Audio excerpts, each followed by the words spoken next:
పేరు సుబ్రహ్మణ్యం. నేను మిమ్మల్ని లవ్ చేస్తాను. అద్దం ముందు ఏదో డైలాగులు బాగానే చెప్తావు. ఆ అమ్మాయి కనిపిస్తేనే టోటల్ గా హాఫ్ అయిపోతాం.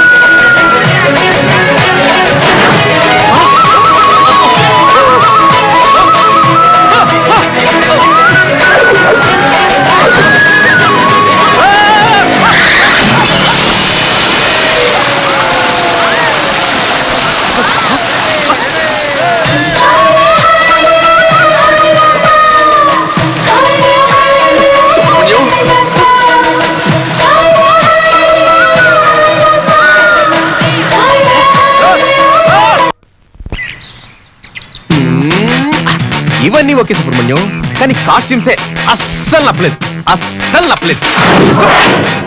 ఇప్పుడు ఎలా ఉంది? ఆలోచించు సుబ్రహ్మణ్యం, ఇంకా బెటర్ గా ఆలోచించు. లవ్ కదా.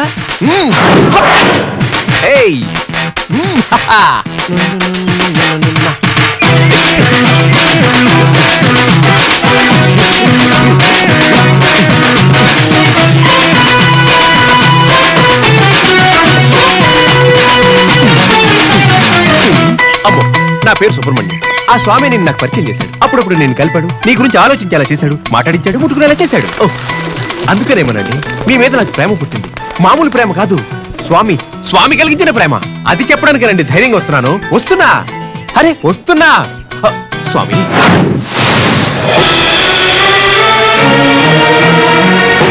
మాకు మీ అబ్బాయి బాగా నచ్చాడు.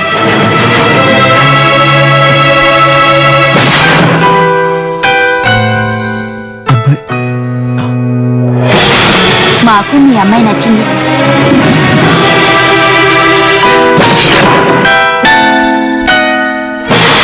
మంచి రోజు చూసి ముహూర్తం పెట్టుకుందాం. శతమానం భవతి స్థాయి పురుషేంద్రియే ఆయుష్యేంద్రియే ప్రతిష్టతి.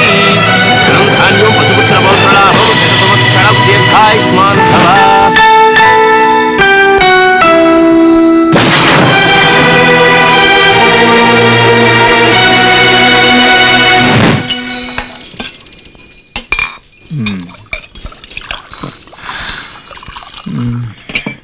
నువ్వు మ్యారేజ్ చేసుకుంటావు నేను అస్సలు ఊహించలేదురా. నువ్వు ఊహించలేదని బ్రహ్మచారిగానే ఉండిపోవాలా? గౌతమ్, నువ్వు ఇలా అందరినీ మోసం చేస్తావని నేను అనుకునే లేదురా. ఏంట్రా, ఏం మోసం చేశాను? అదేరా, ఫిగర్స్ విషయంలో మనందరం ఓపెన్ గా 1 by 1 కలిసే వెళ్లేవాళ్ళం. అదే విధంగా పూజను కూడా అనుకున్నాం. కానీ నువ్వేంట్రా అంటే ఆ అమ్మాయిని పెళ్లి చేసుకునే వరకు వెళ్ళావు. నిజం చెప్పాలంటే మావా, పూజది కిర్రెక్కించే ఫిగరు అదిరిపోద్దనుకో. Mind your words. పూజ నేను పెళ్లి చేసుకోబోయే అమ్మాయి. ఫిగరు అది ఇది అన్నావు, ఫ్రెండ్ అని కూడా చూడడం. సారీరా, టెన్షన్ పడకరా మామ, ఏదో సరదాగా అన్నాడు. సారీరా. నాన్న, ఏంటమ్మా? నన్ను ఒక్క మాట కూడా అడగకుండా అతనితో నా పెళ్లి ఫిక్స్ చేశారేంటి నాన్న? నిజంగా అతను నాకు నచ్చలేదు నాన్న. నాకు నచ్చాడు. నా నిర్ణయానికి తిరుగులేదు. అది కాదు పిన్ని, నేను ఏమిటి, ఎవరైనా లవ్ చేస్తున్నావా? ఏదో ఒక సాకుతో మీ నాన్నకు బ్రెయిన్ వాష్ చేసి ఈ పెళ్లి ఆపాలని చూసావో? ఉండవే, పూజ ఏం చెప్తుందో ఒకసారి విందాం. నేను విన్ను. ఈ పెళ్లి జరిగి తీరుతుంది. ఎందుకే అన్నిటికీ అలా కోపడతావు? పూజకి నేను నచ్చ చెప్తాను. టేక్ ఇట్ ఈజీ పూజ, మీ పిన్ను గురించి నీకు తెలుసుగా.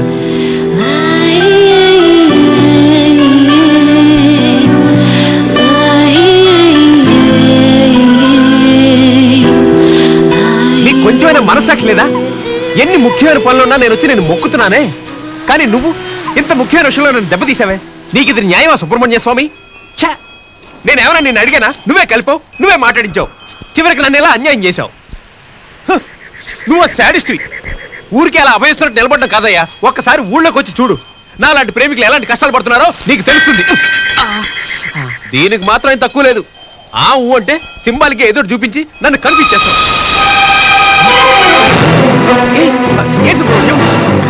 హలో, ఏమండి? ఆగండి. ఇంకో అడుగు ముందుకేశారు, నేను దూకేస్తాను.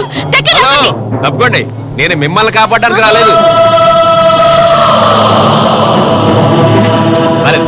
తప్పండి.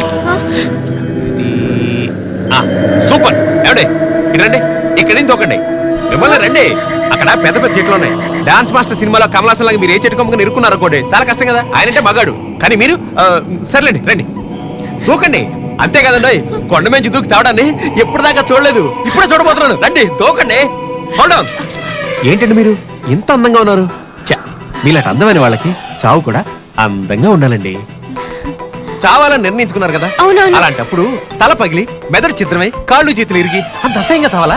లేదు లేదు, చావుల్లో చాలా రకాలు ఉన్నాయండి, ఇంత ఘోరంగా చావనక్కర్లేదు. కావాలంటే నిద్ర మాత్రం వేసుకోండి. ఒక్క మాత్రం వేసుకుంటే నిద్ర వస్తుంది, 10 మాత్రం వేసుకుంటే స్వర్గమే వస్తుంది. మీకు నిద్ర పట్టినట్టుంటుంది, నిద్రలోనే హాయిగా చచ్చిపోవచ్చు. పదండి. కరెక్ట్. అప్పుడు నేను నిద్రలోనే చనిపోయాను అనుకుంటారు కదా? ఖచ్చితంగా అనుకుంటారండి. పదండి పదండి.